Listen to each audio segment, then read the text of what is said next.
Ok, bon, aujourd'hui on va parler du plus gros rookie de cette année 2023. Juste histoire de ramener le maximum d'auditeurs pour 2024 et pour que vous puissiez dire à vos potes mainstream que vous êtes là depuis le début. Alors que c'est faux, on le sait très bien. Entre polyvalence, insolence, punchlines qui font sourire, celles qui font souffrir, et avec un mélange de voix percutante et enivrante, je vous assure que tout le monde trouvera son bonheur chez ce jeune monsieur masqué aux punchlines bizarres. Cette vidéo retrace son début de carrière qui en réalité existe que depuis 2023. Bref, installez-vous confortablement, sans stress, lâchez prise, car le rescapé vous souhaite la bienvenue dans le OG Game.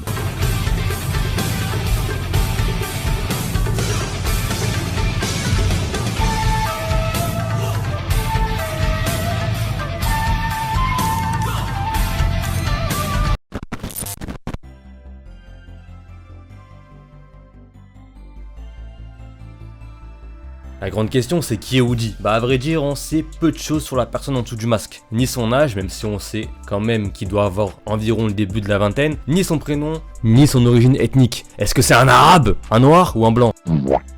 On sait pas. Bref, et il n'est pas prêt d'enlever le masque d'après ses dires. Et en soi, tant mieux, parce que ça fait partie du personnage et on en a besoin. En plus, je trouve que son masque, il est original, il est pas vulgaire, c'est pas une simple cagoule ou un simple bandana. Franchement, c'est cool d'avoir mis ses lunettes de ski. Bon, si on peut pas savoir physiquement à quoi il peut ressembler, on peut facilement connaître ses goûts à travers sa musique. Déjà, il aime trop les femmes, donc on sait qu'il est hétérosexuel. Mais pour ça, on est quand même pas très sûr parce qu'il doit se passer des choses très bizarres entre lui et Stony Stone. Vous dévorez combien de chibres par jour? On est entre, je pense, 15 et 20, ça dépend, en semaine. C'est physique, je sais. On a un petit record à 40 là pendant le séminaire, 40 chacun, on digère tellement bien, ça fait que, tu vois... Bon allez, plus sérieusement, la chose qui m'a le plus sauté aux yeux, aux oreilles du coup, c'est sa passion pour le football. Une passion que je partage également. Et dès ses premiers morceaux, Woody fait de multiples références aux meilleurs sports du monde à travers des titres de morceaux comme Rudiger ou encore des dizaines de punchlines sur le ballon rond. Écoutez un peu ça les mecs. Enchanté c'est acheté pour Géchant, de bâcher pas tes champs, je fais transpirer les bleus, pourtant je suis pas des champs. T'aimes pas notre attitude, baisse la mer au coach on est titu. Numéro 7-7 que des avions de guerre, c'est pas le triple 7 de la jet set. Comment est-ce que je peux faire à part marquer? Quand je suis devant les cages, j'ai des palpitations. Les soupils ont des enfers, pas pour les bébés. Ça se trouve j'ai le crâne à bébé, caché sous la cagoule. Je fais des concerts graves masqués, je vois même pas la foule. Bon, vous l'avez sûrement pas remarqué, mais le chiffre 7 revient énormément dans sa musique. Ce qui correspond au département du 7-7 duquel est originaire Woody. Vous allez me dire, ok, bon, il aime les meufs, il aime le foot, il parle du bicrave, et ok, il a des punchlines marrantes de temps en temps. Mais du coup, il a quoi de différent des autres rappeurs? C'est quoi sa plus-value? Et c'est maintenant qu'il va vous surprendre. Si Woody a un style plutôt provocateur, très insolent quand il kick, ce n'est pas pour autant qu'il est limité artistiquement. Mon gars Woody a une très large palette artistique qui est maîtrisée et aboutit de bout en bout selon moi. Et je vous propose qu'on aborde directement sa facette plutôt entraînante et mélodieuse, que je qualifierais même de très éclairée par rapport à l'autre partie de l'iceberg qu'on verra plus tard dans cette vidéo. Bienvenue dans les grandeurs de Woody, et quand je parle de grandeur, je parle de cette direction qu'il a pris à partir du projet La Folie des Grandeurs, qui est selon moi un tournant de sa carrière. Il a introduit dans le projet une facette beaucoup plus aérienne que sur ses précédents morceaux, et c'est une facette que l'on a découvert auparavant, mais qui s'est imposée comme un pilier de sa musique à partir de ce projet. Comment illustrer cette grandeur, me diriez-vous? Simplement grâce à trois facteurs. D'abord les prods et les vocales de voix qui donnent désormais un son plutôt futuriste, l'effet rendu est semblable aux sonorités qu'on entend chez les artistes de la nouvelle génération, qui est aujourd'hui la génération actuelle, on va pas se le cacher. En mettant ce changement artistique dans sa production, il faut aussi dire que Woody fait un taf de fou avec sa voix, à un point où parfois on peut se demander s'il n'est pas en feat avec lui-même. Le kickage est remplacé par la mélodie et l'insolence par la sensibilité, et ce sans dénigrer la qualité proposée. Dans le ciel je me sentais si proche du temps. Je vois les nuages comme si j'étais temps. On a levé nos yeux dans le ciel, lavé nos mains dans le batrabat. Je suis pas d'humeur, je suis pas dans le tel. Ton avis, moi je m'en tape. Quand je rappe, ça fait l'effet d'un battement d'aile. Je pourrais mieux faire sans toi. Je compte sur mes 4-5 doigts. Ça, c'est le style ayant émergé sur La Folie des Grandeurs, mais il faut savoir qu'il y a un style qui est présent depuis bien plus longtemps, depuis le projet Woka, paru avant son buzz en 2022, et ce style c'est tout simplement la two-step. Encore un cauchemar, un nouveau rêve. Comme des clochards sans talons crève. Encore une bagarre, encore une fête. Encore une rencontre, encore une perte. Je les fais danser jusqu'à la mort. Penser jusqu'à la mort. Ce genre de rap au rythmique très rapide, très cadencé, c'est celui dans lequel s'exerce son acolyte de toujours, Stony Stone, avec lequel ils ont publié un projet en commun en avril 2023, histoire de nous accompagner sur les plages en été. L'EP Avant les yeux, aux sonorités clairement aquatiques, comme le démontre la cover, montre la relation musicale plutôt fusionnelle entre les deux rappeurs. L'alchimie fonctionne à merveille et c'est sur ce projet que j'ai eu la confirmation que Uji allait devenir quelqu'un cette année. Et surtout, avec le refrain qu'il pose sur Brume, je m'en remets toujours pas. Je suis sorti de la brume à fond, c'est comment y'a plus de bas-fond. L'humain ça reste une schmette, il pense plus à moi si j'ai plus de plafond. Qu'on m'a rendu que ça reste une bête, faut que tes gars restent in peace. Sur le ring tu restes tu tête, ils font semblant j'ai capté le fils. Pour un visage ça reste une tête. Donc là vous allez me dire oui mais c'est clairement du kickage, du coup ça a rien à faire là. Pour commencer, j'ai fait les grilles, mais c'est ma chaîne YouTube, donc je fais ce que je veux.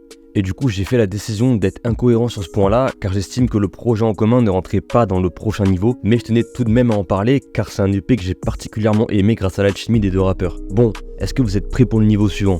Bon, bah s'il y en a qui n'ont pas envie d'y aller, c'est pas grave, moi j'emporte que les vaillants avec moi, et si tu te chies dessus, bah reste ici, c'est pas grave mon pote. Hein.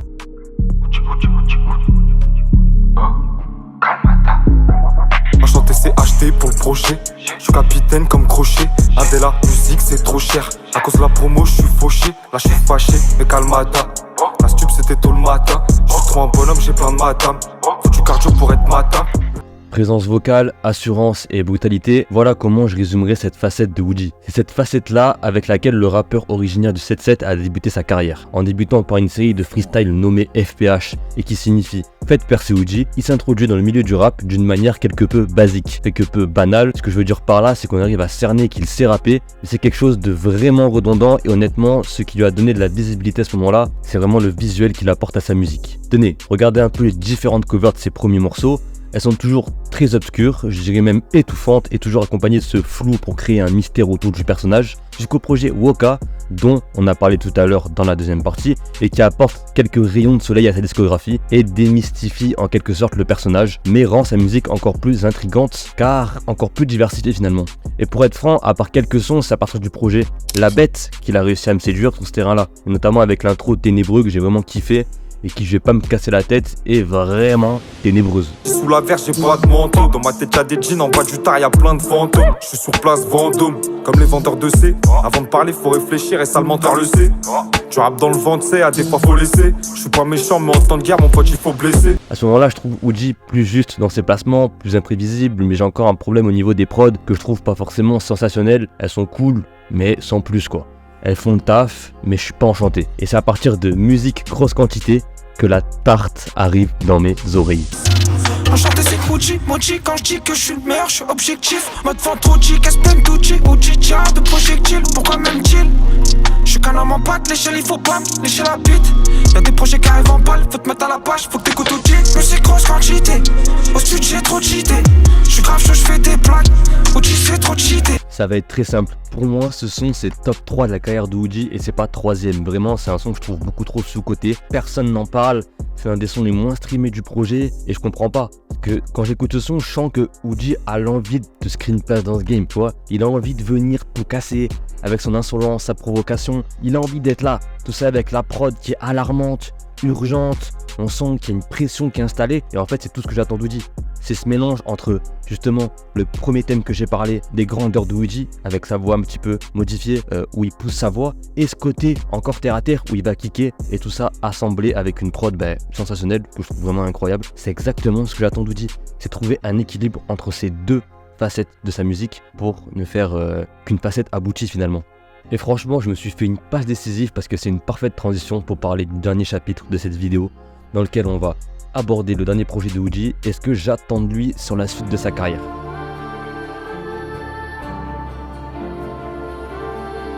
Bon, il est temps d'aborder Oud Volume 1, son dernier projet qui est apparu le 5 janvier 2024 et qui semble être le début d'une série de mixtapes. On retrouve une cover beaucoup plus sombre que dans ses derniers projets, synonyme d'une prise de conscience que ça y est, il est dans le game et il doit se montrer sérieux, et il doit prouver qu'il a sa place ici. Et avec l'aide des feats, on voit qu'il est très crédible aux yeux des autres rappeurs, avec des collaborations accompagnées de Guide Besbar, Ziak, Winter Zuko, Dossé ou encore Lesram mon chouchou. On voit que le mec arrive à mettre d'accord différents styles de rappeurs et il confirme sa polyvalence en s'adaptant à eux. Oud Volume 1, c'est un assemblage de toutes les facettes qu'on a vues. L'insolence, la two-step, la mélodie, le kickage, et il arrive à encore creuser et diversifier son art en proposant un son G-Funk avec Oud ou encore un son plus nostalgique sur Dérapage avec Lesram. Face, j'ai la frappe qui sort du comment je ferais pour pioncer.